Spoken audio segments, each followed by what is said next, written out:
Hello दोस्तों, मैं अतुल कुमार आज आप लोगों के लिए जीव विज्ञान के नोट्स लेकर आया हूँ। इन नोट्स में आपको कुछ बेसिक जानकारी मिलेगी,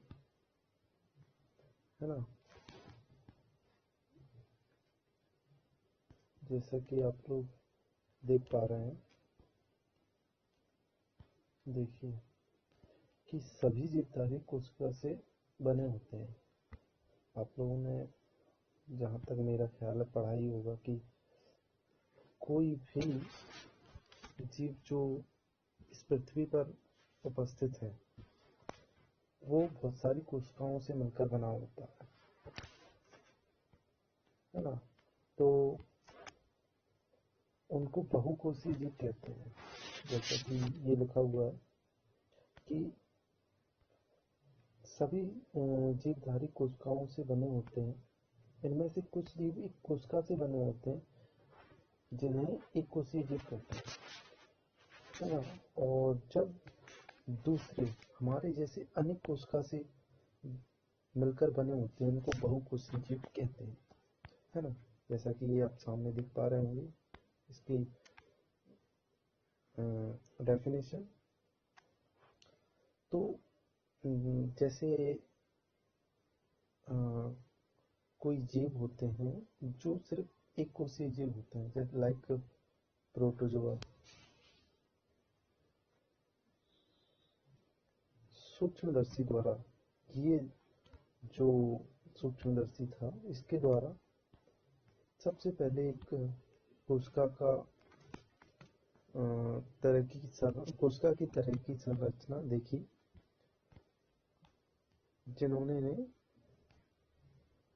इन्होंने ही सबसे पहले कोशिका देखी थी, है ना। तो 1800 इनकी बात जो हुई वो 1838 में जर्मनी के वनस्पति वैज्ञानिक मैथियस स्लाइडेन ने बहुत सारे पौधों के अध्ययन की बात पाया कि ये पौधे विभिन्न प्रकार की कोशिकाओं से मिलकर बने होते हैं, ऊतकों का निर्माण करते हैं। स्वीडन ने मैथियस स्लाइडेन 1838 जर्मन वैज्ञानिक थे। स्लाइडेन और थियोडोर स्वान ने एक कोशिका सिद्धांत दिया था, जिसको थ्योरी ऑफ सेल कहते हैं। इन्होंने भी इसी समय 1839 में एक ब्रिटिश प्राणी जो मैथियस स्लाइडेन थे वो वनस्पति विज्ञानी थे, और ये जो थियोडोर स्वान थे ये एक प्राणी वैज्ञानिक थे। इन्होंने क्या है, जंतु विज्ञान से संबंधित थे।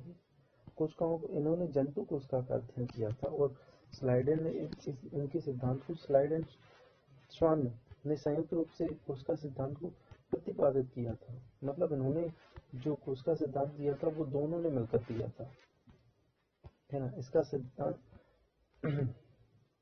सॉरी दोस्तों, इनका सिद्धांत यह बताने में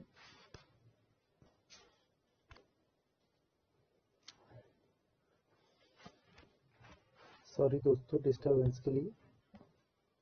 जैसा कि हम कहा थे कि स्लाइडेन एंड स्वान का जो कोशिका सिद्धांत था वो यह असफल रहा यह बतलाने में कि कोशिका का निर्माण कैसे होता है। और यही चीज 1855 में रुडॉल्फ विचो ने स्पष्ट किया कि कोशिका विभाजित होती है और कई कोशिकाओं का निर्माण पूर्व विस्तृत कोशिकाओं के विभाजन से होता है। मतलब इसको अपन लोग क्या बोलते हैं कि जब नई कोशिका बनती है तो कोई पुरानी एक कोशिका दो नई कोशिकाओं में विभाजित होती जाती है। इसको ओमनिस सेलुला बोलते हैं। इसको ओमनिस सेलुला ये बोला जाता है। इनको जर इन्होंने विर्चोफ ने कोशिका विभाजन को यही नाम दिया था, ओमनिस सेलुल ई सेलुला, है ना। देखो जैसा कि आप देख पा रहे हो, कैरियोनाइसिस कोशिका विभाजन होता है, नई कोशिका का निर्माण पूर्ववर्ती कोशिकाओं से होता है। रोडॉप्स वृक्षों की आप इमेज देख पा रहे होंगे। इन्होंने स्लाइडेन व श्वान की कल्पना को रूपांतरित कर नई कोशिका सिद्धांत को प्रतिपादित किया। मतलब इन्होंने उनकी जो